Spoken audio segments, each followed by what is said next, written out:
जय श्री स्वामी नारायण। मैं नहीं कर सकता, जो होगा देखा जाएगा, हम तो साधारण लोग हैं, ये सब कुसंग के विचार हैं। श्री जी महाराज हमें प्रेरणा देते हैं, जैसे श्री कृष्ण ने अर्जुन को दी थी कि हम धर्म के मार्ग पर पूरी शक्ति से चलें। श्री जी महाराज ने मुक्तानंद स्वामी, गोपालानंद स्वामी और अन्य साधुओं को बुलाकर एक अत्यंत महत्वपूर्ण बात कही। उन्होंने कहा, हमारे सत्संग में यदि थोड़ा भी कुसंग शेष रह गया हो तो उसे आज ही समाप्त करना है और इस प्रकरण ऐसा चलाना है कि सभी परमहंस, सांख्योगी, कर्मयोगी और समस्त सत्संगी जन उस पर चले। तो सत्संग में कुसंग क्या है? जो व्यक्ति बिना हिम्मत की बात करता है वह सत्संग में कुसंग है। वह किस प्रकार की बात करता है? वह कहता है, भगवान के वचनों को कौन यथार्थ रूप से पालन कर सकता है? वर्तमान धर्म को भी कौन पूर्ण रूप से निभा सकता है? इसीलिए जितना बन पड़े उतना ही पालन कर ले। और भगवान तो अधमों का भी उद्धार करते हैं, वही हमारा कल्याण करेंगे। और फिर ऐसा भी कहता है, भगवान का स्वरूप हृदय में धारण करना यह हमारे बस में नहीं है। वह तो भगवान जिसे कृपा करके धारण कराए वही कर सकता है। इस प्रकार की धीमी और निरुत्साही बातें करके वह व्यक्ति धर्म, ज्ञान, वैराग्य और भक्ति, जो कि भगवान की प्रसन्नता के साधन है, उनको भी दूसरों के लिए मृदु और निर्बल बना देते हैं।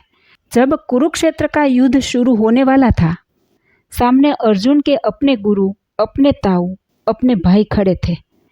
उन्हें देखकर अर्जुन का मन भर आया। वह रथ के भीतर बैठ गया और बोला, हे केशव, मैं युद्ध नहीं कर सकता।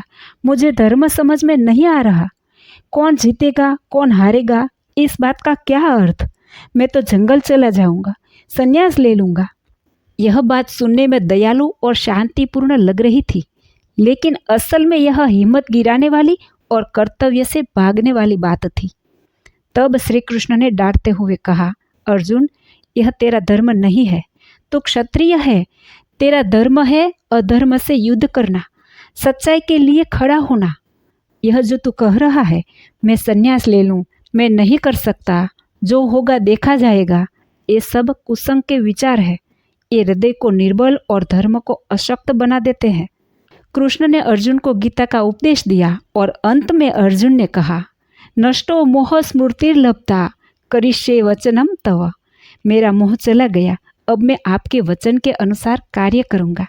जैसे श्री कृष्ण ने अर्जुन को चेताया, वैसे ही सत्संग में जब कोई व्यक्ति हिम्मत गिराने वाली या आलस्य से भरी बातें करता है तो वह कुसंग करता है। श्री जी महाराज ने कहा, इसीलिए आज से हमारे सत्संग में कोई भी ऐसी हिम्मत रहित बात नहीं करेगा। सदैव हिम्मत पूर्वक ही बातें करनी चाहिए। और जो व्यक्ति ऐसी हिम्मत रहित बात करता है उसे समझना चाहिए, और जिस दिन ऐसी हिम्मत रहित बात हो जाए उस दिन उपवास करना चाहिए।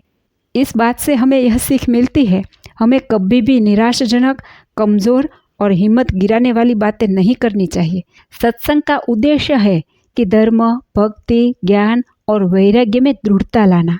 उसके विपरीत कोई भी विचार या भाषा सत्संग को दूषित करती है। जय श्री स्वामी नारायण।